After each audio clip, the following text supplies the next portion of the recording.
Boa noite, tudo bem? Olá, Aldenir, tudo bem? Bem-vindo para mais essa aula aí de gestão financeira. Só estamos nós novamente, a galera ainda não chegou, o Cristiano também chegou agora. Boa noite. Vamos dar mais um tempinho para a galera chegando. E aí, tudo bem com vocês? Tudo tranquilo? Semana foi boa? Boa noite, tudo bom sim. Opa, que ótimo, né? Beleza. Só mandar nós de novo, né? Igual outra vez. É verdade, a gente está meio que combinado. Mas tudo certo. Né? Para Tá mais tudo uma aula, certo. né? Bem tranquilo. Hoje é a última, né? É a Hoje última é a última, unidade. tá? Na verdade, o slide aqui no fundo, gestão financeira, unidade 3, curto prazo e tópicos especiais. Esse é o que a gente vai iniciar. O que a gente vai ver, né? A gente vai estudar gestão baseada em valor e conhecer melhor o capital de giro, entender as estruturas do ativo e do passivo circulante, e a gente vem mencionando nas outras unidades, e também conhecer as modalidades de incorporações, como arrendamento, fusão, aquisição de um novo imóvel ou de uma filial ou de um ativo, partes de ações de outras empresas. Também conhecer a história do sistema financeiro nacional e, por fim, analisar os riscos de investimentos e financiamentos de curto prazo. Então, esse vai estar dividido, essa unidade, em 4 tópicos. Tópico 1, a gente vai trabalhar a gestão baseada em valor. Tópico 2, capital de giro. O 3, incorporação e falência. E o 4, sistema financeiro nacional e também o sistema financeiro internacional. Nos tópicos anteriores que a gente viu nas outras unidades, vimos que o dono do capital, geralmente, ele tem os percentuais exigidos pelo retorno, pelo investimento que ele faz numa empresa. E a importância que o gestor financeiro tem em gerar valor e criar riqueza para a empresa. Assim, quando os donos do capital superar a taxa mínima sequenciais, que o gestor ele está criando valor, se ele conseguiu conquistar o capital que eles pretendiam. Quando ele já não alcança essa taxa mencionada, ele vai estar perdendo esse valor. Então quer dizer o quê?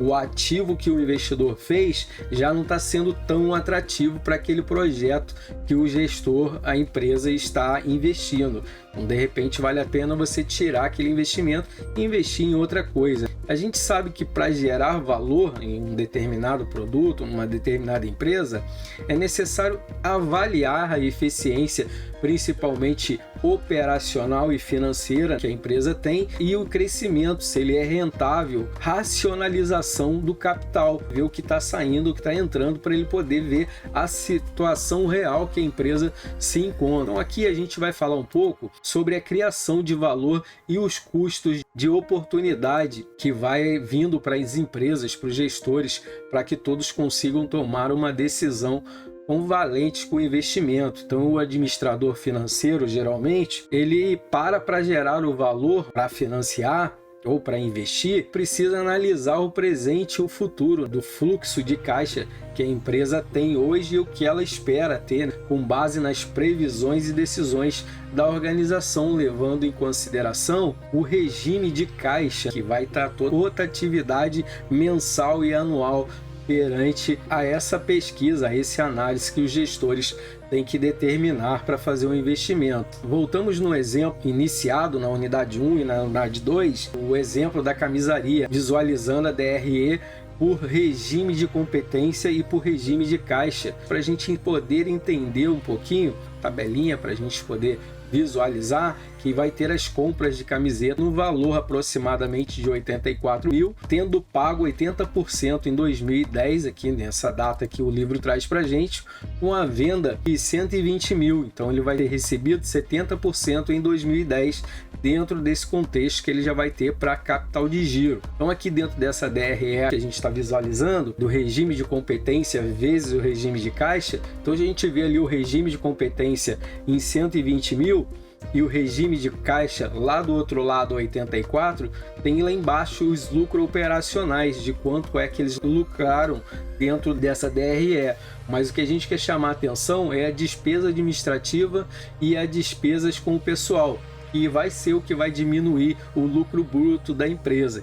Então esse regime de competência, ele mostra o lucro operacional. O gestor financeiro, ele precisa de valores em caixa para fazer o giro, para cobrir as despesas administrativas com o pessoal. Então aqui ele apresenta um pouco para a gente ter uma ideia, mesmo que a empresa ela faturou ali 120 mil nesse nosso exemplo, mas ela recebeu só 84, então ele não considera a inadimplência, né, que vai ter ao decorrer, que sempre tem dentro da empresa.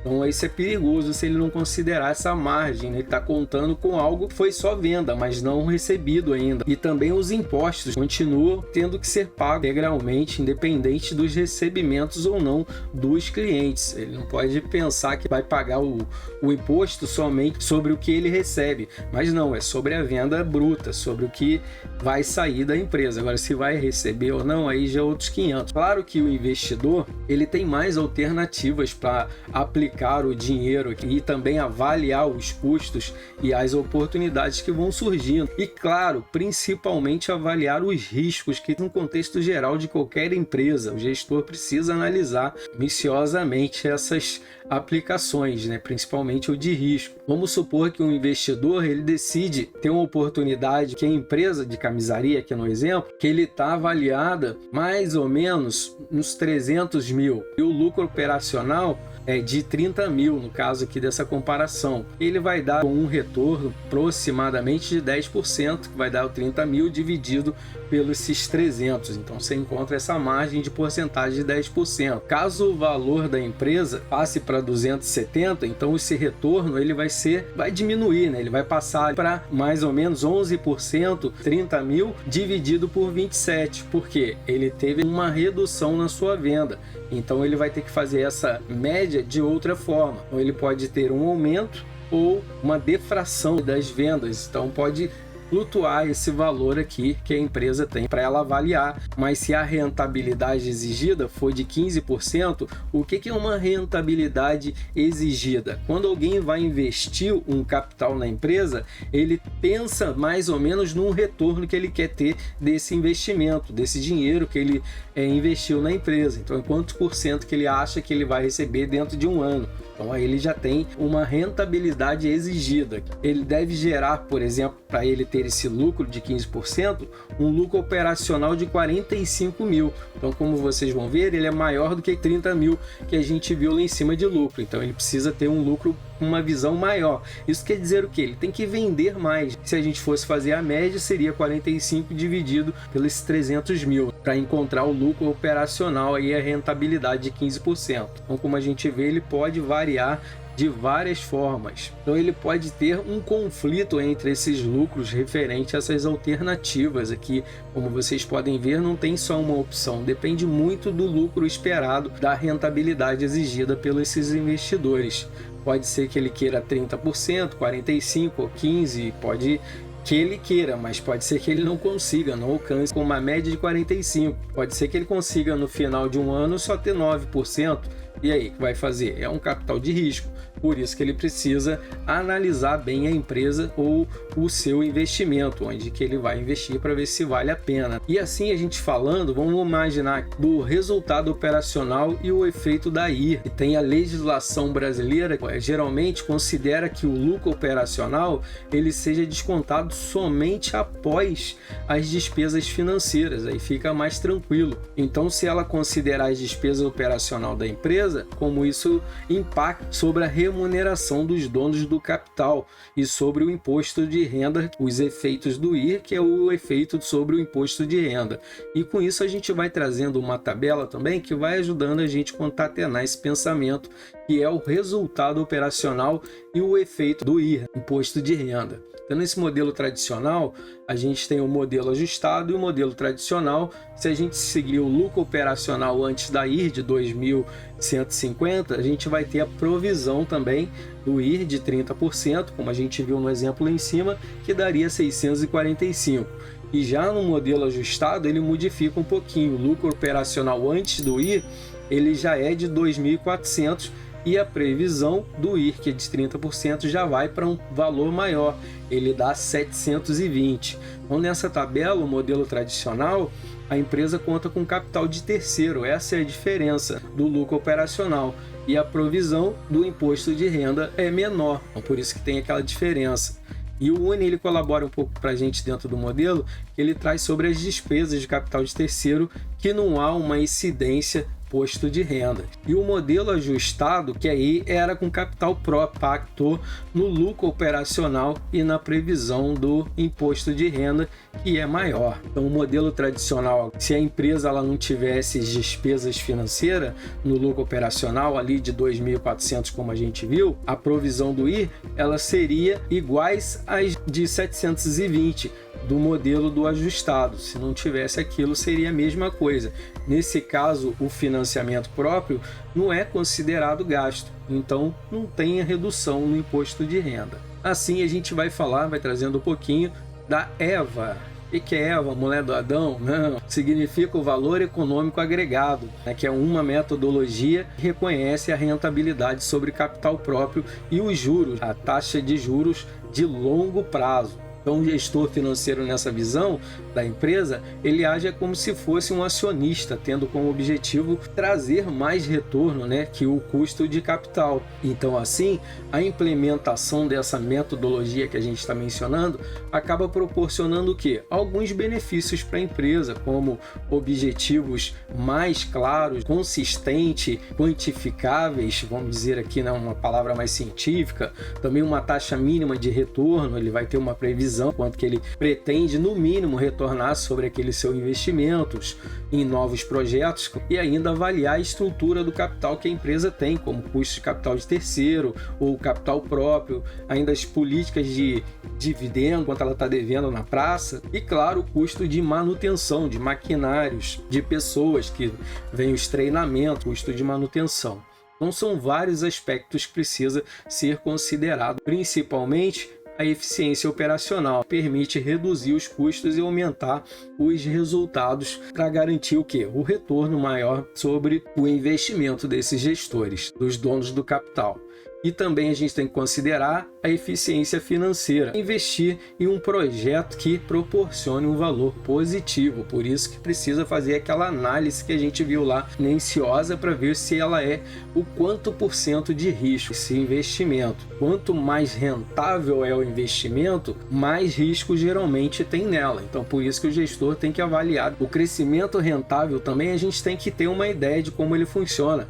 Investir gera, retorno igual ou maior do que os custos de capital. Às vezes é melhor você fazer uma estratégia de fazer um outro investimento num outro segmento do que no próprio projeto que a empresa tem, como a gente já revisou nas unidades anteriores. E também, claro, não pode esquecer da racionalização do capital. Encontra uma forma de reduzir os custos do capital. Como uma forma, ele vai fazer uma análise geral e ver o que pode enxugar um pouco da despesa, um pouco do retrabalho, aumentar talvez um pouco a venda com a mesma quantidade de pessoal, sei lá, ele vai fazer uma análise, ele vai dar algumas alternativas analíticas para conseguir racionalizar essa parte de despesa. E assim a gente vai falando um pouco sobre o EVA, agora que a gente entendeu sobre o cálculo do EVA. Para encontrar esse cálculo, temos que ver o custo do capital empregado da empresa. Lembrando que o capital de terceiro aparece nas demonstrações dos resultados também, como as despesas financeiras. Já o capital próprio ele não vai aparecer, fica mais dentro da DRE, mas ele não vai estar embutido porque é o capital da própria empresa, então ela não aparece ali. Então, para calcular o EVA, precisa ajustar o quê?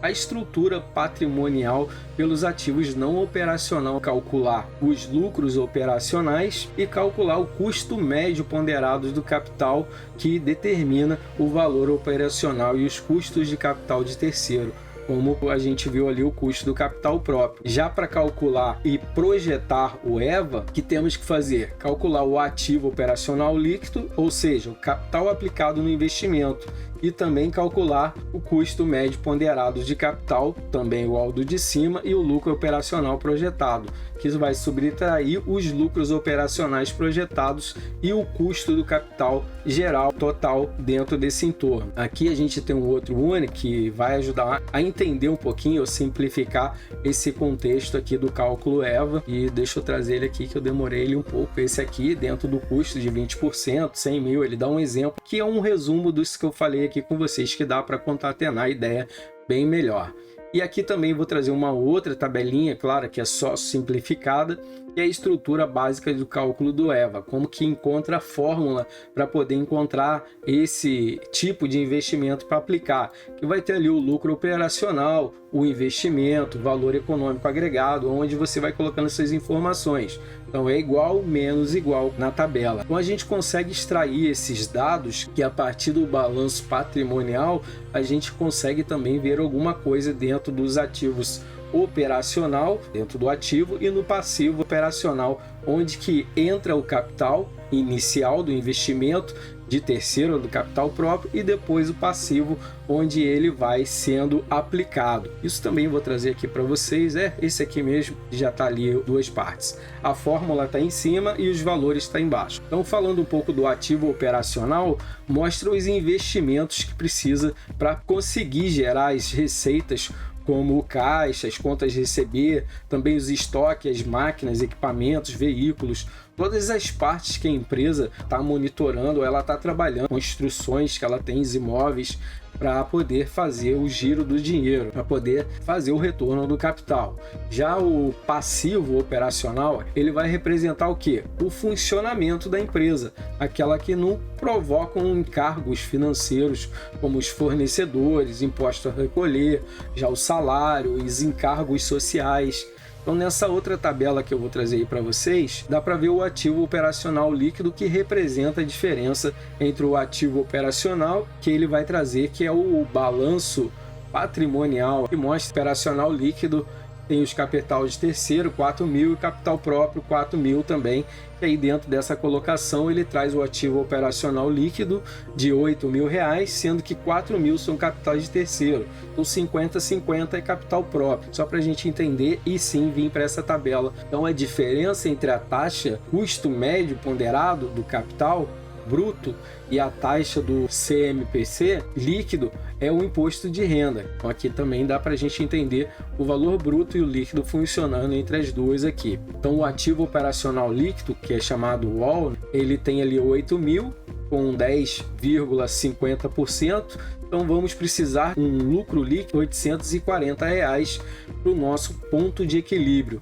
O que é o ponto de equilíbrio? É onde a gente não tem nem lucro e nem prejuízo. A gente está ali, pagando todas as dívidas, tudo tranquilo, dá para respirar. A partir dali o que passar é lucro. Agora, se não alcançar até o ponto de equilíbrio, aí pode ser que a empresa vai sair naquele mês no vermelho ou num prejuízo ponderado. O EVA, quando ele é zero, quando é zerado do ponto de equilíbrio, temos que ter o retorno sobre o ativo operacional líquido, que é o RAL, de 10,5%, que vai ser 840 dividido por 8 mil contra o CMPC, que também vai ser 10,5, que vai dar o mesmo valor. Então esse resultado, acima aí dos 840, encontraremos o que? Os gastos da operação, como matéria-prima, energia elétrica, propaganda, as folhas de pagamento dos funcionários.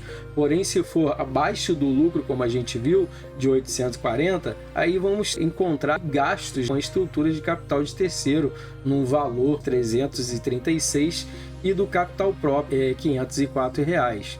Então a gente vai encontrar gastos de estruturas, vai talvez eliminar aquele valor que a gente teria como saldo. Então agora vamos ver um pouquinho o cálculo de 3 cenários do nosso modelo.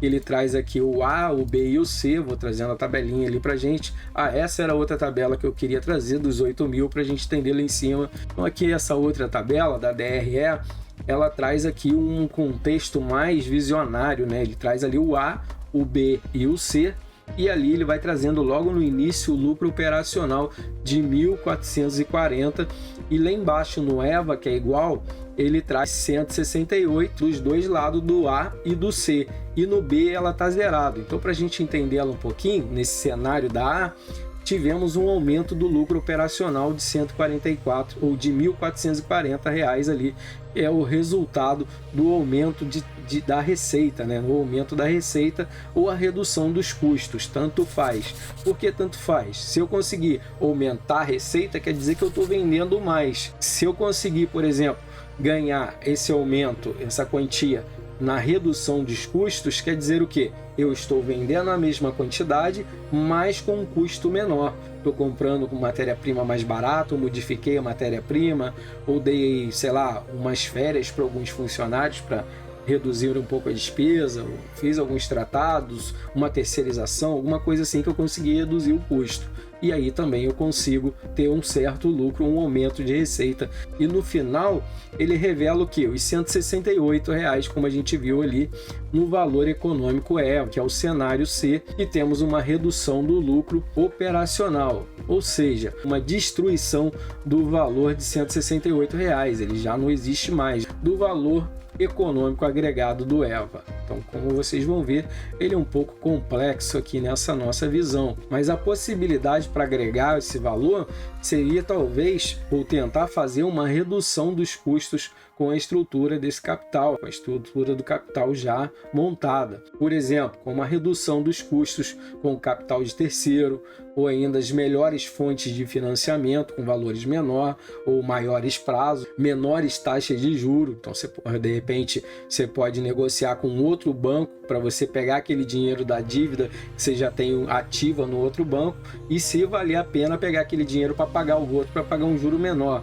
Ah, pode fazer isso? Claro que pode. Você pode avaliar a rentabilidade para ganhar um prazo maior para a empresa, trazer a dívida mais para frente e ainda pagar um juro menor, dependendo do contexto, como que vai ser a liquidez de quitação daquele banco e o juro cobrado pelo outro. Tudo é uma questão de análise. E ainda também reduzir custos de capital próprio, avaliar as melhores estratégias entre o capital de terceiro e o capital próprio, qual desses dois eu vou me arriscar a negociar, direcionando os recursos onde o custo é menor. Não é porque eu tenho capital próprio que quer dizer que eu vou ter mais lucro com ele. De repente eu fico com esse capital próprio para me fazer um capital de giro e compro a mercadoria com capital de terceiro. Por quê? Às vezes o juro que eu vou pagar com esse capital de terceiro, eu tenho um desconto melhor do que eu tivesse para pagar ele com meu dinheiro à vista, que o desconto não seria tão rentável assim. Por quê? Porque eu vou vender a minha mercadoria, ela da mesma forma que eu vou comprar, 30, 60, 90. Então, conforme eu for recebendo do meu cliente, eu não preciso tirar o dinheiro do bolso para pagar essa mercadoria. Também pode ser uma visão rentável dentro da empresa que os gestores podem fazer e investir esse capital próprio num outro ativo de curto prazo para ter um retorno paralelo, ou é mais negócio do que ele comprar à vista. Então, tudo uma questão de analisar e ver os investimentos, as oportunidades que surgem. Um outro exemplo, trazer um Uni aqui, vamos supor que o capital de terceiro é de R$6.000 que a gente pegou emprestado e o capital próprio seja de R$2.000. Nessa comparação, o capital de terceiro ele custa menos. A gente vai ver ali o balanço patrimonial, o capital de terceiro de R$6.000, o capital próprio R$2.000, para o valor bruto e o líquido, e qual dos dois ele sai numa porcentagem melhor. Vou trazer uma outra DRE aqui, e também vai ter aquele cenário A, B e C ali. Porém, vocês dão uma olhada na quarta linha, que é os juros, custos de capital de terceiro, antes da IR, do imposto de renda, vai ter um valor 720, e depois a gente fica de olho na penúltima linha, em cima do EVA, que é o custo de capital próprio. Vai ter ali na A 252, na B e na C, o mesmo valor. Então, nessa tabela, parece que essa estrutura de capital não interfere nas vendas e não altera o lucro operacional. Assim, os custos de capital de terceiro de 12% não sofrem alterações em nenhuma delas. O valor é absoluto bruto e passa de 480 para 720 dentro daquela tabela que a gente viu lá anterior, né? Dentro dos dois valores. Pois a captação de 2.000 é mais do que dos terceiros. Você consegue ter um retorno razoável. Então o capital próprio também não sofre alteração, ele fica ali nos 18%, que é o valor absoluto bruto, que ele também vai ser diminuído de 720 para 252. Então, o custo total desse montante, o custo total bruto de capital de 1.200, ele vai representar a importância de 972 se você fizer a diminuição do lucro. Então assim a gente vai falando um pouquinho dos resumos das demonstrações do resultado. E aí a gente vai trazendo a tabelinha que é o resumo dessas demonstrações aí de resultado. Temos aqui vários valores também, mas a gente fica de olho ali no EVA, que vai ter a mesma comparação, A, B e C, naquela estrutura 168 zerada e menos 168. Quer dizer, alguma dessas aí não tem um valor muito legal. O EVA, ele é igual o do dono do capital, que está recebendo, e o retorno mínimo do esperado. E aqui dentro dessas colocações a gente tem o EVA quando ele é maior, que é a criação do valor, o dono do capital ele está obtendo um retorno acima do esperado. E quando o EVA é menor a zero, a distribuição desse valor, o dono está obtendo um retorno menor do que o esperado ou não está obtendo nenhum retorno. Então aqui dá para a gente entender um pouco quando é boa, ter equilibrada ou é ruim, essas três comparações. Claro que isso vai ter as fórmulas, que é o custo médio ponderado de capital dividido pelo imposto de renda. E aqui a gente vai trazer mais um único, ele vai ali falar um pouquinho sobre o lucro, o líquido, o IR, e assim a gente vai finalizando o tópico 1. E aqui entrando nessa parte do tópico 2, a gente vai trabalhar agora o capital de giro. Vimos que os ativos e os passivos estão relacionados com o capital de giro. O tempo todo a gente vem falando sobre isso. É muito comum as pessoas reunir capital para quê? Para iniciar um empreendimento, para você fazer um ativo com o dinheiro que você tem em casa. Em sua grande maioria, enfrenta dificuldade de manter por falta de mais capital de giro e acaba vindo à falência muitas vezes. Tem uma preparação de gestão financeira para poder investir nesse empreendimento e decolar. Podem ver através de pesquisas que algumas empresas, a grande maioria, fecham menos de 2 anos aqui no Brasil, pela essa falta de administrar, de realmente saber gerir o dinheiro da empresa. Eles confundem muito a conta pessoal com a conta financeira da empresa. Então isso também acontece com as empresas e também conosco em casa. Se a gente não tiver um controle financeiro sobre as nossas receitas, a gente acaba gastando mais do que recebe e acaba tendo que entrar em cartão de crédito, em dívidas, em empréstimos. Isso acontece com ambas as partes. Mas falando agora no contexto da empresa, já estabelecidas no mundo, no mercado financeiro, também pode acontecer com elas, mesmo que elas já tenham uma estrutura, que pode ter que recorrer a uma necessidade maior de capital de giro. Então, como que eles vão fazer isso? Pegando empréstimo em banco, coisa e tal. Tem uma certa parte da vida da empresa, mesmo que ela seja... talvez tenha bastante anos de atividade, tem alguns anos que são mais difíceis, isso é normal, mas se ela já tiver uma estrutura mais ou menos sólida, por exemplo, pavilhão próprio, não precisar pagar aluguel, ele pode conseguir ter um equilíbrio se as vendas diminuírem muito, ou ainda ter um ativo de reserva aplicado em outra coisa para ter um respiro. São várias estratégias que as empresas fazem ao decorrer mais a longo prazo. Na primeira unidade que a gente deu uma olhada, nos tópicos anteriores, vimos o quê? Vimos que as empresas ela possuem seus ativos, bens e direitos, tem as contas dos ativos. Só para a gente retomar, que a gente viu lá na unidade 1, vou trazendo uma tabela que vai ter ali o caixa, como vocês vão ver, de 232 e é uma aplicação financeira de 1.050. Então, somando as duas, vai dar 1.282. Então, temos aqui 232 em caixa e o 1.050 nas aplicações, que vai dar essa totalização dos 1.282. Já nas contas a receber, temos o que? Tem várias coisas de lançamento que a gente faz.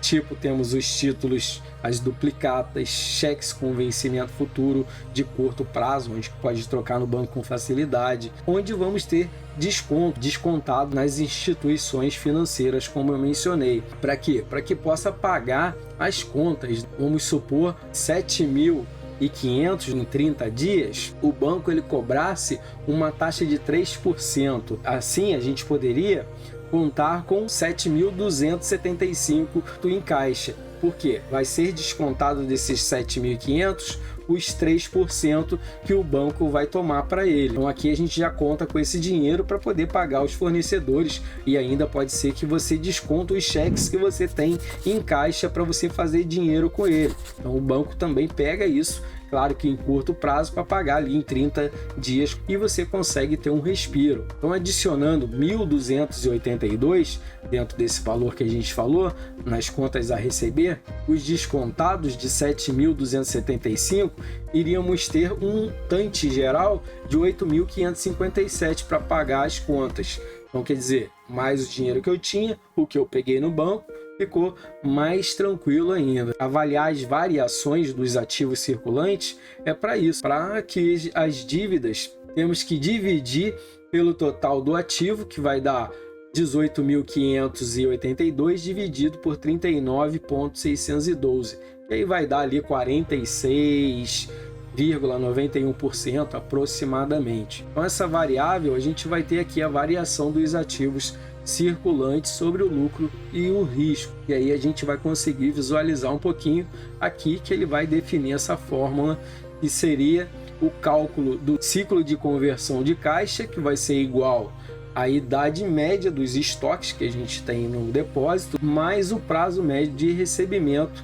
que você tem com os clientes, menos prazo médio de pagamento. Aí você consegue encontrar esse cálculo de quanto você tem no ativo para poder fazer essa circulação. Então, algumas estratégias a gente pode melhorar essa conversão de caixa se a gente tiver uma estratégia geral. Ter um giro de estoque é muito rentável para a empresa, uma velocidade maior para não ter vendas perdidas. Então, reduzir a idade média desse estoque é bem interessante a partir de algumas técnicas, como tem sistema que faz isso, como o sistema ABC, mais conhecido, o sistema Just Time, e o sistema de planejamento de necessidade de materiais, que é conhecido também pelo MRP. Algumas das empresas que vocês trabalham, naturalmente, trabalham com um desses três sistemas. Ainda tem outros softwares também que faz essa rateação aí para que eles consigam encontrar esses valores e ver também como o caixa, o ativo da empresa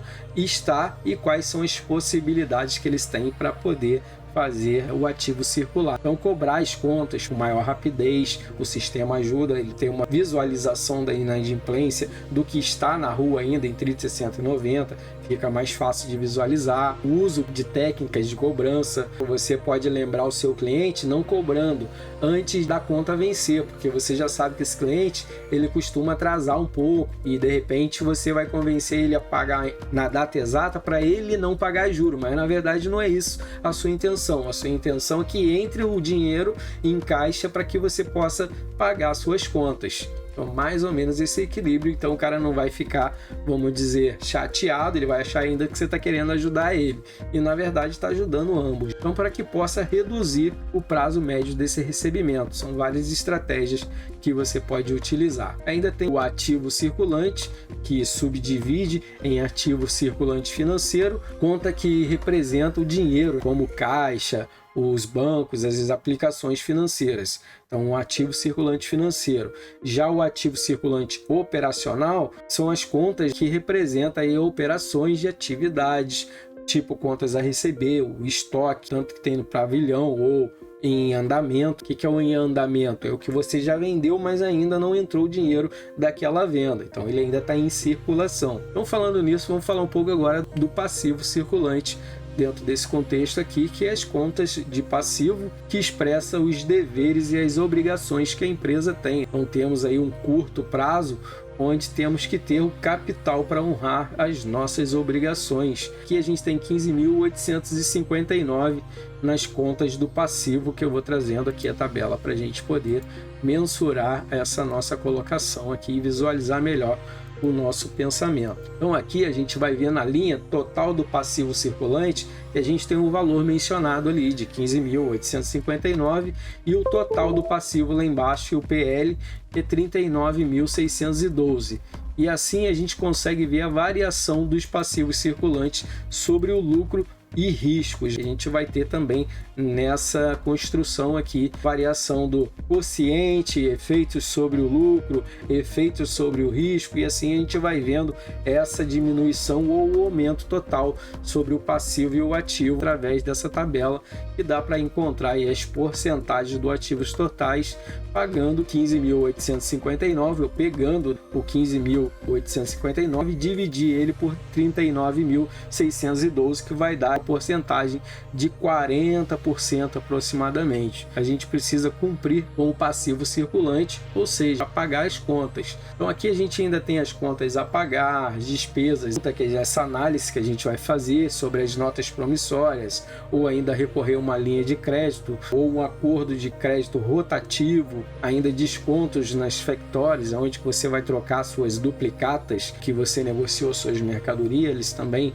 fazem essas partes, alienação de estoque, de repente você vai ter um estoque, mas ele não vai mais te pertencer, vai pertencer a uma administradora, que é onde vai ter de garantia o estoque que você tem dentro da empresa, e com isso ela vai te emprestar um dinheiro com essa garantia. Também pode fazer isso?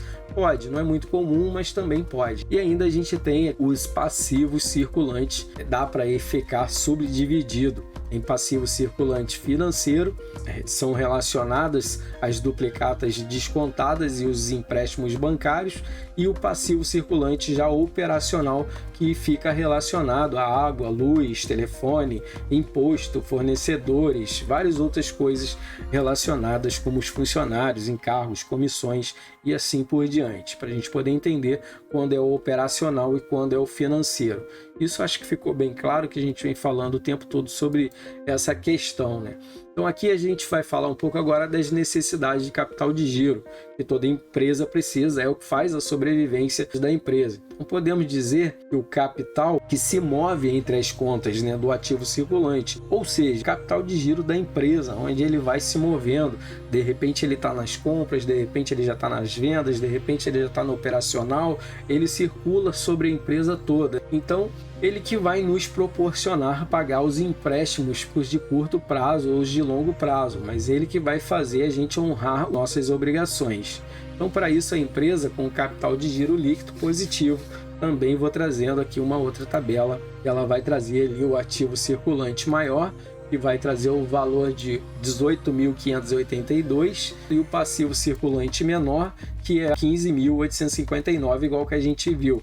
Se diminuir esses 18 pelos 15, vai dar um total de 2.723. Então, nessa tabela, ela mostra o capital de giro líquido positivo, 18.582 menos 15.859, que vai dar ali os 2.273, como eu mencionei. E essa outra tabela que a gente vai trazendo aí, ela traz a empresa com capital de giro líquido negativo. Como negativo, você vai ver que o ativo circulante dessa vez, ele é menor, né? Ele vai ser de 19 mil e o passivo circulante maior de 23. Então, diminuindo esses dois ali, vai dar uma margem de 4 mil negativo. Então, o ativo circulante é de 19 mil e o passivo circulante é de 23, que mostra o capital de giro líquido negativo de R$4.000. Então, dá para ver que o ativo circulante não é suficiente para quê? Para cobrir o passivo circulante. Então, a gente precisa de mais capital de giro, assim recorrer às nossas opções anteriormente, bancária, troca de duplicata, de cheque, qualquer coisa que venha ao recorrer. Então, aqui a gente tem as empresas e consegue operar com capital circulante líquido baixo, muitas vezes até negativo. Pô, mas isso tem como? Tem, né? Como as prestadoras de serviço público, eles conseguem fazer essa estrutura, porque quando é serviço, não tem um produto agregado nele, vamos dizer assim, só a mão de obra, aí você consegue ter uma circulação mais favorável para poder você até circular às vezes com um capital negativo e ainda continuar empreendendo, trabalhando e recebendo ativos. Ah, entendi agora. Porém, se fosse agora com estoque, aí já é mais complicado. Então vamos ver aqui que o capital de giro variável representa algumas necessidades de recursos determinado por períodos, avaliando que os prazos de recebimento, principalmente, necessidade de capital de giro, como a gente veio falando, tem relação no prazo de pagamento, com maior necessidade de capital de giro para financiar as vendas, pagar os fornecedores. Também temos aí os prazos de pagamento, que vai gerar a relação do prazo de recebimento com menor necessidade de capital de giro, e aí financiando as compras, o capital de fornecedores e assim por diante. E também, claro, o aumento de volume de vendas, como a gente viu naquela comparação, que ela vai ter a relação dos prazos médios de recebimento e pagamento, que vai gerar um aumento na necessidade de capital de giro. Então aqui a gente está vendo esses exemplos e ainda sobrou a política de estoques altos, né? O dinheiro está investido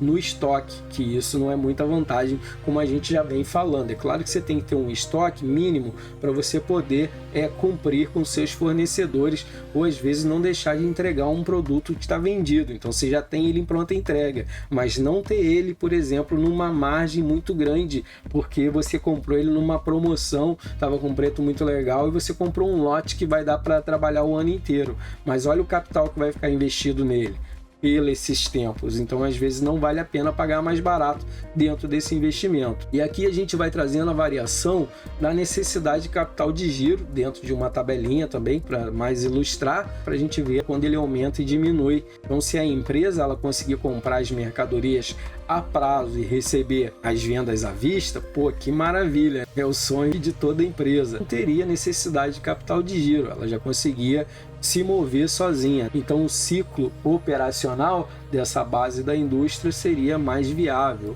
E aqui a gente vai trazendo uma visão para a gente ter uma ideia numa imagem, né, do que a gente vai falando, o ciclo geral de uma indústria, por exemplo, como que funciona a compra de matéria-prima, o início da fabricação e a venda, o recebimento e assim por diante, como é que ela vai funcionando. Então fica mais fácil para a gente ter uma visualização. Geralmente dentro dessas fases de industrialização temos um prazo médio, assim, quando compramos a matéria-prima, então estocamos até iniciar a fabricação. E algumas vezes, antes de iniciar, precisamos reunir todas as matérias-primas para poder iniciar a nossa produção. Porém, temos que calcular o prazo de estocagem, até quanto esse dinheiro vai ficar parado até que chegue os outros produtos, até o recebimento das vendas. Eu já comecei a vender, mas ainda estou com produtos que está faltando alguma parte para poder eu realmente produzir ou transformar aquela mercadoria para poder entregar, e aí sim começar a contar o prazo para recebimento. Então todo é um cálculo também que eles têm que levar em consideração. Assim, a aplicação do sistema Just Time, como a gente viu lá em cima, pode ajudar a reduzir os efeitos desses prazos médios, esse cálculo de análise da empresa para ver o que ele pode enxugar para reduzir os custos ou aumentar a venda, porque ele pode ajudar a prever quando um produto ou uma matéria-prima chega no local de utilização programado, ou para ela chegar somente no momento em que for necessário para produzir os produtos, assim como os produtos também vão ser produzidos e entregues a tempo de ser vendidos ou montados, que se não tiver uma programação dentro desse contexto de logística, pode ser também que eles se atrapalhem, né? E assim o ciclo operacional, intervalo que a empresa ela fica sem a entrada desses recursos, recebimentos dos clientes, onde vai recorrer a capital de financiamento com os seus custos, tendo a necessidade de capital de giro. Então, dentro dessa parte que ele vendeu de 30, 60, 90, talvez se ele não acumular venda para todo dia ter algo para entrar no ativo da empresa, pode ser que numa semana as vendas que ele fez não tem nada para receber. Isso acontece? Pô, demais. Por quê? Quais são as datas de recebimento geralmente? A gente conta ali que a empresa ela vai começar a pagar os nossos ativos, ou seja, o recebimento das vendas que a gente fez, logo ali do dia 5 ao dia 15. Depois do dia 15 ao dia 25, geralmente não tem nada para receber. Depois do dia 25 até o dia 5 de novo, uma circulação de dinheiro. Mas tem algumas datas que realmente é uma furada de uma semana ali, que a empresa, se ela não fizer um cálculo muito viável, pode ser que ela vai ter um monte de passivo, um monte de prestação para pagar dos seus produtos com fornecedores e ainda não tem nada para receber naquela semana. Então também é uma questão que eles têm que fazer aí essa análise. Vou trazendo outra tabela aqui também, mas resumindo toda essa parafernália que a gente estava falando aí, é o intervalo de tempo que a indústria ou a empresa ela precisa de recursos para continuar suas atividades. De recursos que eu falo o quê? De dinheiro para comprar mercadoria, para pagar funcionário, pagar os impostos, é o que ela precisa para continuar em circulação. Então, geralmente, se cai as vendas dentro de um mês que não é muito bom, a empresa ela vai necessitar de mais capital de giro, apesar desse capital de giro ser muito mais do que um aspecto financeiro. A gente não pode só pensar em dinheiro nessa questão aqui, porque também precisamos considerar os aspectos estratégicos que a empresa tem dentro desse contexto. Por quê? Porque de repente, no mês do ano, anualmente, fazendo planejamento, análise, a empresa ou o gestor ele já sabe qual é o mês que tem uma venda mais significativa e uma que já é bem reduzida. Então por ali ele pode fazer uma estratégia dele só fazer o financiamento desse giro e realmente a venda estiver aquecida. São estratégias que eles têm que fazer dentro do capital de giro, que aí também eles conseguem ter uma lucratividade mais rentável e mais considerável aqui na nossa visão. Então assim a gente vai terminando essa unidade e vamos entrando nesse tópico de incorporação e falências. Então o que a gente vai ver nesse tópico, as empresas geralmente elas se desenvolvem com a interação com os concorrentes e o mercado. Porque você precisa entender também como que a concorrência ela está agindo no mercado, né? Porque tem aquela arte do copiar e você aplicar na sua realidade. Mas para isso você tem que ver como que o mercado está reagindo através dos concorrentes. Então o gestor ele vai procurar manter os resultados positivos. Sempre essa é a ideia. A liquidez e o retorno de investimentos nos donos dos capitais, de quem é o investidor. Então ele sempre vai ficar de olho nas oportunidades. Que tipo de oportunidades? Fusão de uma empresa com outra, aquisição de novos empreendimentos alternativos. A venda do meu setor já não está muito bom. Dentro de um determinado mês tem uma outra empresa que é de um segmento um pouco diferente, que naquele mês é o pão quente, é o que eles mais vendem. Então ele pode investir numa empresa assim para que possa um movimento de dinheiro de lucro maior para investir talvez em uma empresa para outra e fazer uma estratégia. Também pode isso? Pode. Alternativas para evitar falência da empresa, né? Tá vendo que a empresa não está indo muito bem, você já pode pensar em ter um investimento numa coisa paralela. Se realmente você tiver que paralisar essa empresa, você já tem um outro negócio em andamento. Tem empresa que faz isso? Tem. Eu mesmo conheço vários empresários que em alguma época da vida eles abriram um CNPJ paralelo à empresa que eles estavam e devagarinho eles foram fazendo a venda daquela empresa ou todos os ativos daquela empresa e transformando para aquele outro, porque vendo que a empresa que eles estavam atual ia à falência, e quando vai à falência vai a leilão, não pode vender mais nada, nem imóveis e nem maquinário, fica tudo interditado para pagar os funcionários quando vai à justiça. Geralmente quando vai à falência acaba indo para esse lado. Então é algumas estratégias também que eles fazem, mas é uma estratégia, vamos dizer, legal? Claro que não, né? Não é estratégia legal, mas às vezes é a única que o cara tem. Ele acaba indo para esse lado mesmo, com outro CNPJ, com outros nomes, ele acaba transferindo, vendendo num preço de promoção, sei lá, de corda no pescoço, mesma empresa onde os caras vão ser o mesmo dono, mas com outros nomes. Mais comum do que a gente pensa, né, no mercado hoje. Então vamos falar um pouco agora arrendamentos. Então é uma modalidade onde podemos se apropriar de uma empresa de um determinado período, através de quê? De um contrato entre o arrendador, que é o cara dono do imóvel, e o arrendatário, que é o cara que está alugando, de uma certa visão. Mas quando ele está arrendando nesse modelo que a gente está vendo, é a empresa toda funcionando. Não é um pavilhão onde você vai colocar uma empresa, é numa espécie geral. Então uma espécie de aluguel de uma empresa, onde podemos usufruir dos ativos e receitas que essa empresa vai gerar. Ainda pagar um aluguel, aí sim, para o proprietário, que é o arrendador. Isso pode acontecer? Pode. O cara tem um investimento, ele tem um empreendimento, ele não está afim mais de tocar o negócio, mas ele não quer fechar as portas porque o negócio dá lucro. Então ele vai pegar esse empreendimento e vai alugar ele com tudo que tem dentro, funcionando, um ativo e o passivo. Ele vai falar, ó, a partir de hoje você me paga tanto de aluguel e me dá tanto da minha porcentagem da empresa funcionando. E o cara pode fazer isso, e o dia que vencer o contrato, ele pode voltar às operações como dono da empresa, ou ainda pode fazer um outro contrato para mais adiante. Então depende muito, né? Claro que ele vai ver várias coisas, determinar as saídas de caixa depois do imposto de renda, vai analisar as entradas e saídas depois do imposto de renda, calcular o valor presente das saídas. Então várias coisas que eles vão analisar dentro desse contrato para ver se é viável ou não fazer esse tipo de negociação. Então, falando nisso, vamos falar aí de fusões e aquisições que algumas empresas fazem, que a gente até conhece. Então, a fusão ou a aquisição são as alternativas de manutenção ou ainda de expansão no mercado que você vai fazer para dominar uma região maior, né? Pode ser através de quê? De parceria entre a união dos ativos, né? Entre as grandes empresas. Geralmente isso é mais comum, como a Perdigão e a Sadia. Para entender melhor, vamos dar um exemplo da própria Uniaselv aqui.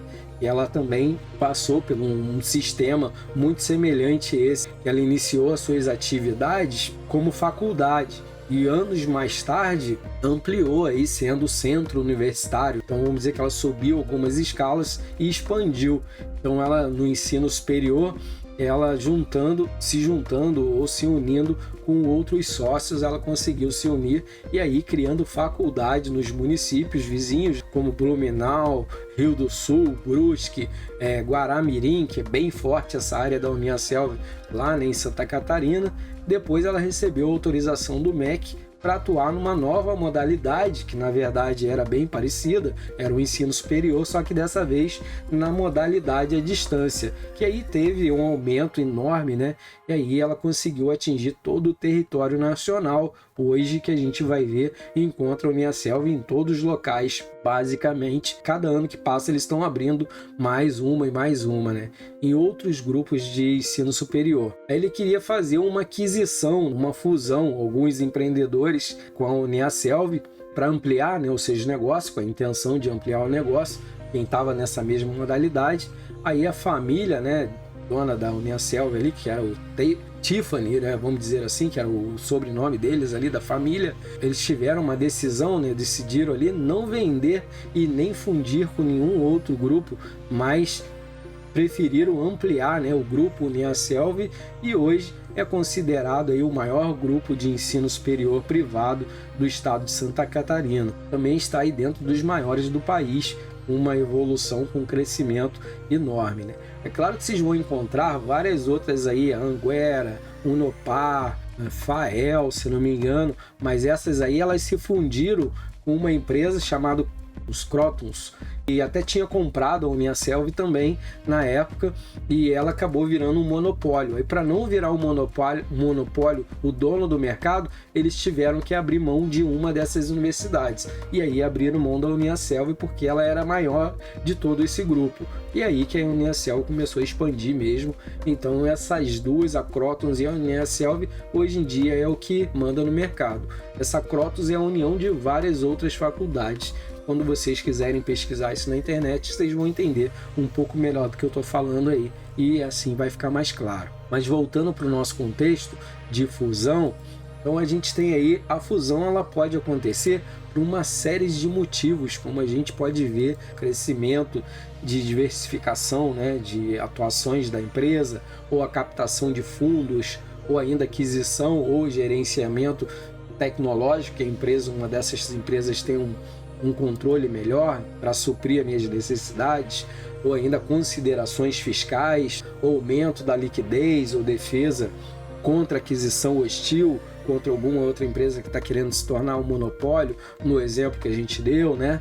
Então ela pode ser classificada como fusão oriental, como uma fusão horizontal. O que seria isso?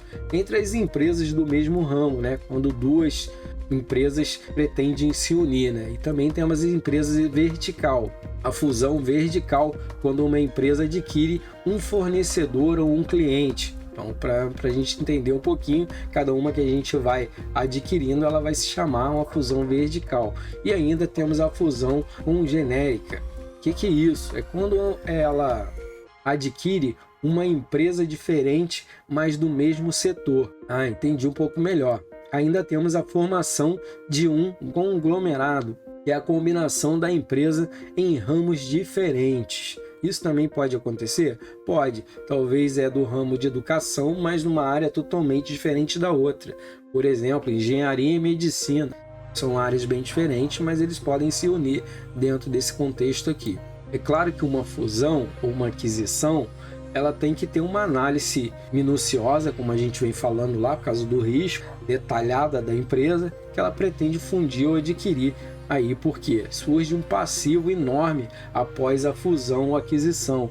O que pode surgir? Um passivo. O que é um passivo? Ela pode ter uma dívida assim gigantesca, que nessa área da educação tudo é gigante, né? Então se você deve muito. Se você recebe muito. Quando você vai adquirir uma empresa de educação, ela vale milhões. São coisas assim que a gente quase não imagina. Então ela corresponde a uma dívida fiscal ou uma trabalhista. Por isso que você tem que ver detalhadamente a vida e o histórico da empresa dentro das suas negociações, para ver se você não vai estar adquirindo, vamos dizer, um elefante branco cheio de surpresa. E agora, falando um pouco de surpresas, vamos falar das falências de empresa. Então, a data da constituição de uma empresa, o nascimento da empresa, digamos assim, a data que iniciamos as atividades. Então, é quando ela começa a produzir algo. E o fechamento ou a falência geralmente ocorre por algum equívoco, algum motivo, como resultados baixos, quando não ocorre o retorno esperado pelos donos do capital. Às vezes você investe numa empresa achando que tudo vai dar certo, coisa e tal, maquinário, funcionário, mas você não estudou o cliente. Então, quando você começa a tentar colocar o seu produto no mercado, você vai vendo que não teve aceitação. Aí você não consegue durar, porque se você não fizer todo o planejamento e a pesquisa de mercado, você pode encontrar com esses resultados. E ainda pode ser também por uma insolvência. O que é isso? A dificuldade de liquidez de transformar os ativos em caixa, né, em dinheiro, tornando aí os resultados negativos. Isso pode ocorrer também? Pode. Se você é uma empresa inicial, não tem nenhum ano de empresa e você já está numa dificuldade financeira e você vai tentar um financiamento bancário, por exemplo, naturalmente não vão te dar. Por quê? Porque sua empresa é muito recém, ela começou a engatear e já está com problema financeiro, dificilmente você vai conseguir. E se conseguir, vai ser com taxas de juros altíssimas, né? Porque você é um capital de risco muito grande. Quando a empresa ela já tem mais anos de mercado, aí já é o outro 500, né? Por quê? Porque a instituição financeira, os bancos, conseguem fazer um mapeamento da sua empresa e a partir disso sim, ver o giro de capital que você tem, o giro do ativo, e assim ela consegue mensurar o quanto ela consegue te emprestar. Ficou mais claro. E ainda os resultados negativos. A empresa não consegue se manter ao longo do tempo porque vai aumentando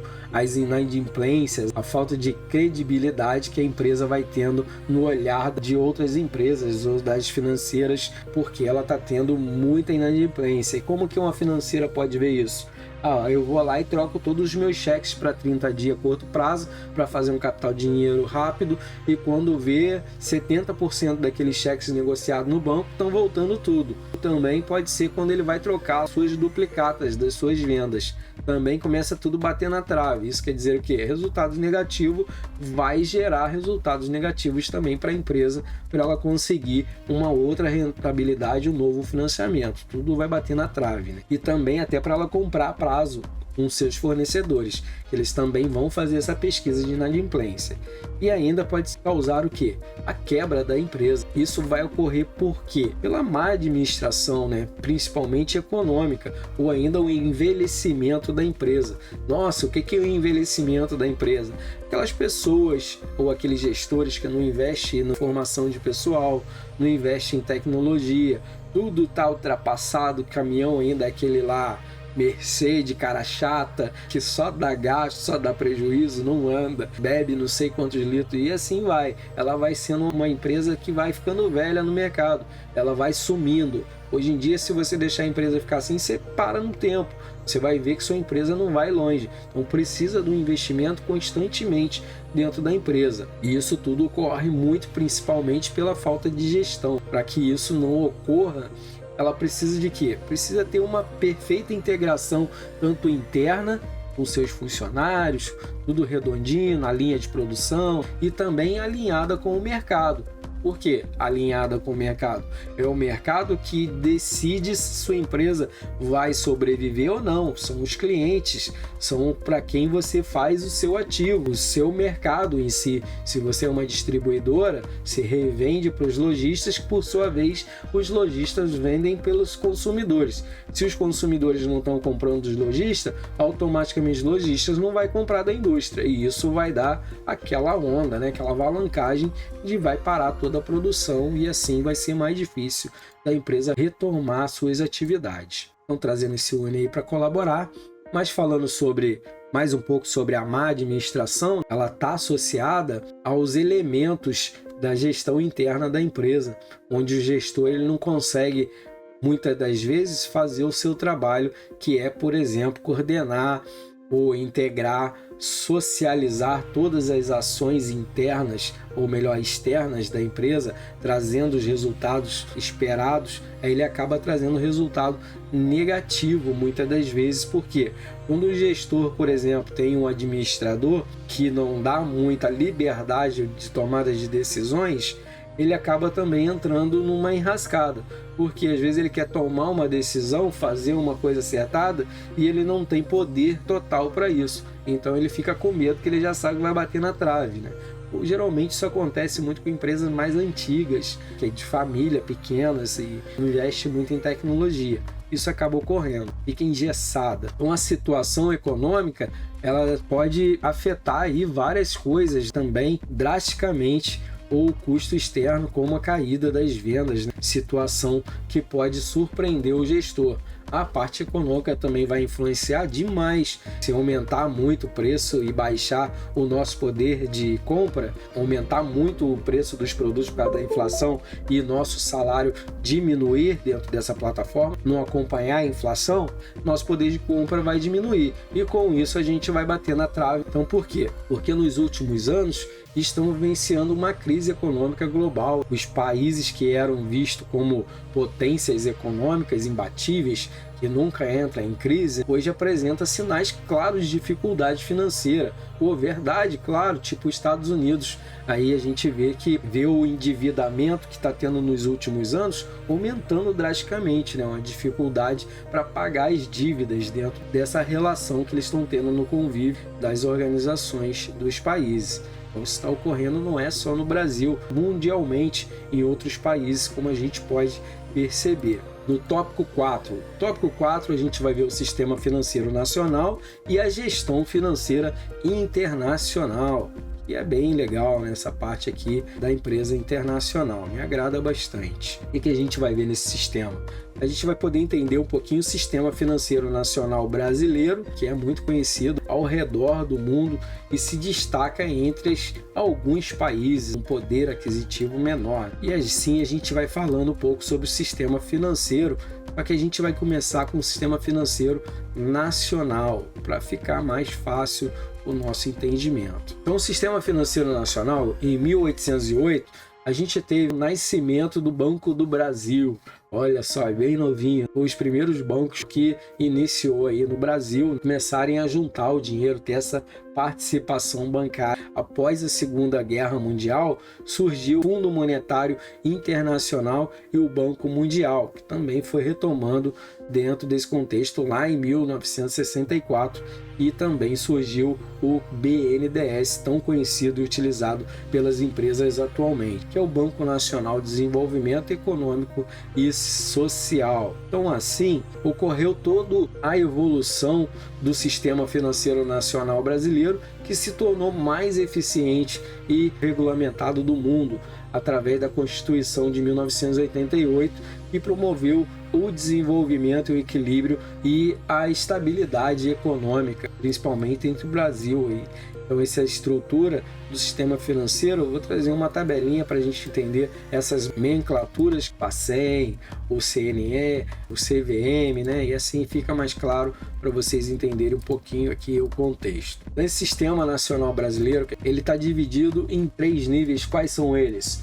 Os órgãos normativos, que ele serve para quê?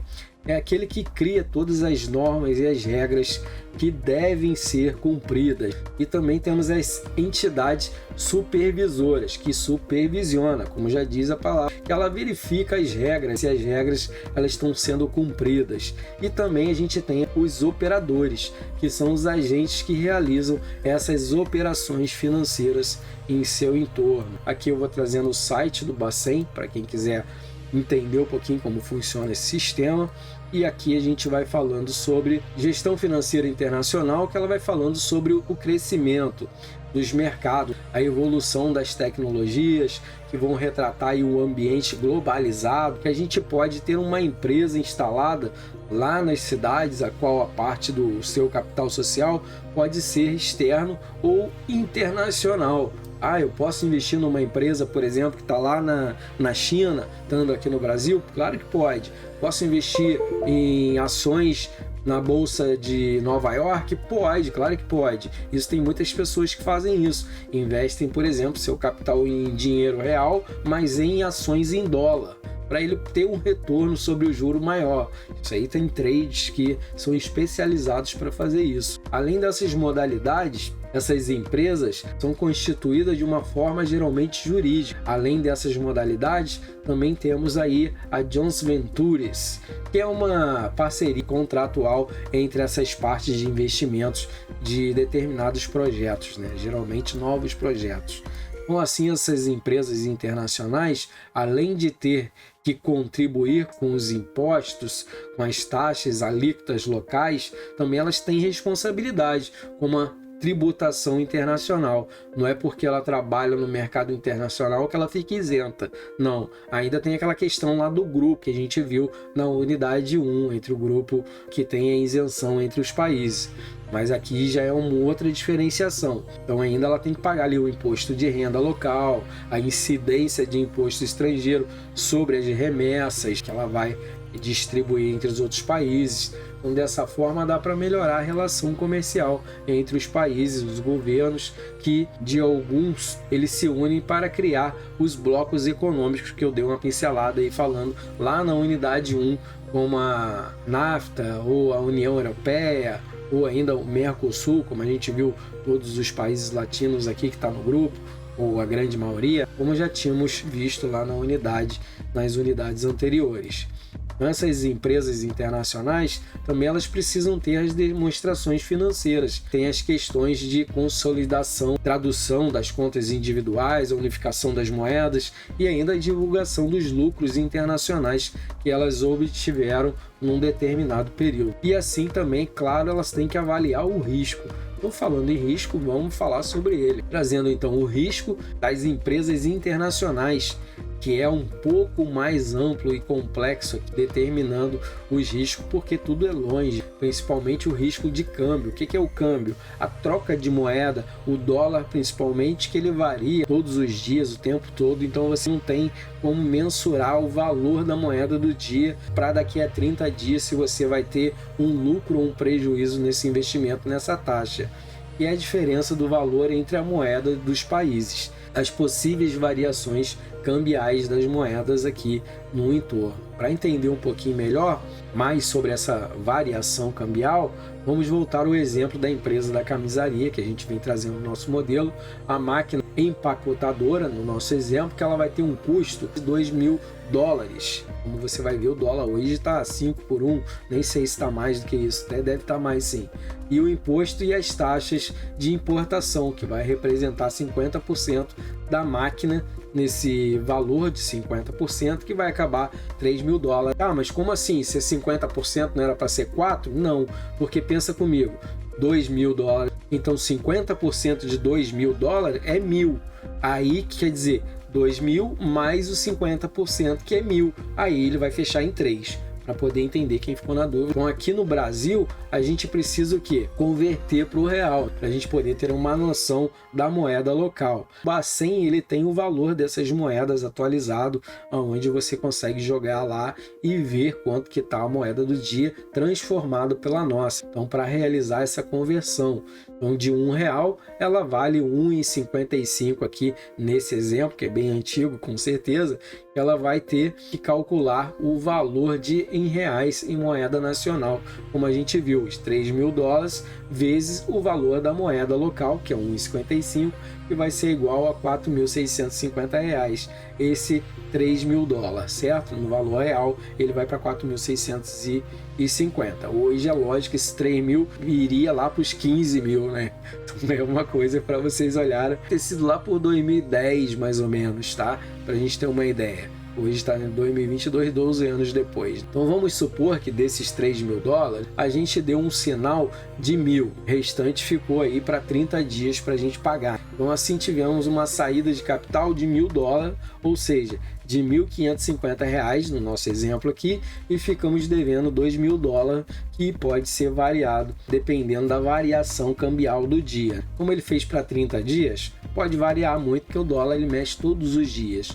Então temos aqui também um aumento de câmbio, no exemplo aqui, que ele está em alta, então uma variação 9%, aí ele vai passar de 1,55 para 1,70. Então quer dizer, ele teve uma variação nesses dias, e o saldo devedor era de 3.100, então ele vai pegar o 4.650 menos o 1.550, então agora ele vai ter que pagar 3.400, ou seja, 9.068 aí, teve 300 reais a mais. Já no outro exemplo de manutenção do câmbio de 30 dias, ele manteve estável, quer dizer, consegui ficar com o mesmo esquema da dívida que eu tinha 30 dias atrás e fiquei com o mesmo valor para pagar ele mais à frente. Aí é vantajoso demais, mas dificilmente isso ocorre. E também baixo do câmbio, onde o dólar teve uma queda e passou a valer 1,40. Então ele passa de 3.100, foi ali o valor, para 2.800. Ele vai ter um lucro ali, então vai ser 2.000 dólares vezes 1,40, então ele vai ter uma queda de 300 reais. Teve uma época aqui no Brasil que teve realmente, o real chegou a passar o dólar, então muita gente caiu nessa besteira aí, dessa ilusão, e comprou um carro financiado, mas não para pagar em reais, pagar em dólar. Então quando deu ali 3 anos de financiamento desse carro que eles já estavam pagando lá, estava impagável. Era melhor largar o carro para lá do que pagar as dívidas, porque o dólar ele duplicou, sei lá, triplicou, ficou altíssimo. Então o financiamento dessas pessoas ficaram impagável.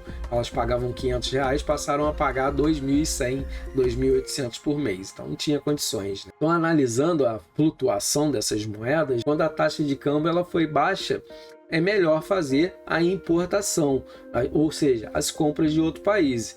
E se a taxa de câmbio estiver elevada, aí é melhor fazer o quê? Exportação, a venda para os outros países. Dá para entender um pouquinho agora o que a gente vai fazer. A gente deu uma pincelada, deu para entender ela, vamos dizer, razoavelmente bem dentro do nosso contexto aqui, dentro da variação. Hoje a gente finalizou, como eu falei, é uma apostila que não é muito longa, é 8h30 ainda, a gente conseguiu concatenar, puxá-la bem mesmo, e eu acho que ficou bem tranquilo, bem razoável para a gente entender aí melhor. Então assim, meu povo lindo, deixa eu voltar aqui para cima, então boa noite, fiquem bem, fiquem com Deus, e até a semana que vem, beleza? Fui!